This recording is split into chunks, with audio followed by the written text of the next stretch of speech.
Pengamat politik Ujang Komarudin dan Pangi Syarwi membagikan penilaiannya terhadap pencalonan Wali Kota Solo Gibran Rakabuming Raka sebagai bacawa pres di Pilpres 2024 disebabkan dua faktor utama, yaitu sebagai putra Presiden Joko Widodo dan juga berasal dari generasi muda.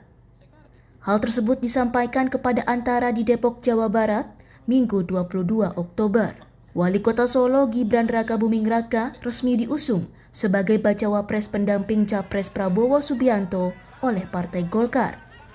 Dalam rapat pimpinan nasional Partai Golkar pada Sabtu 21 Oktober.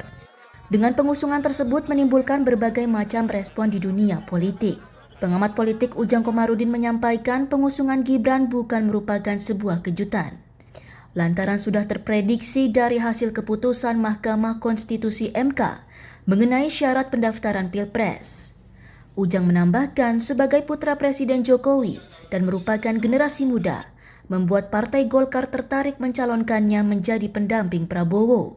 Namun meskipun berpengalaman sebagai wali kota, Ujang menyampaikan Gibran masih perlu meningkatkan elektabilitasnya.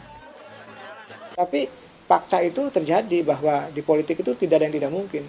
Semua mungkin, semua bisa terjadi. Faktanya Gibran yang katakanlah sebagai anak Pak Jokowi ya, yang secara elektabilitas harus ditingkatkan gitu ya, yang secara kinerja juga harus diperbaiki gitu ya, secara pengalaman juga harus lebih banyak lagi.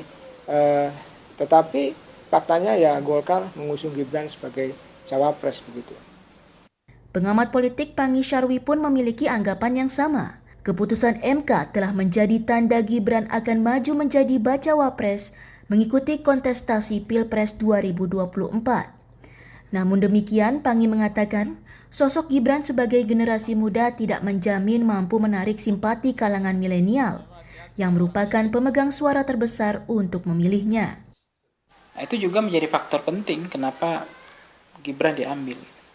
Karena dianggap sosok milenial yang tidak terbentur undang-undang, anak-anak muda generasi milenial itu akan milih Gibran.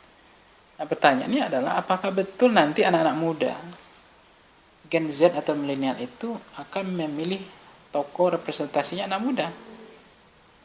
Saya mencermati itu tidak mudah juga.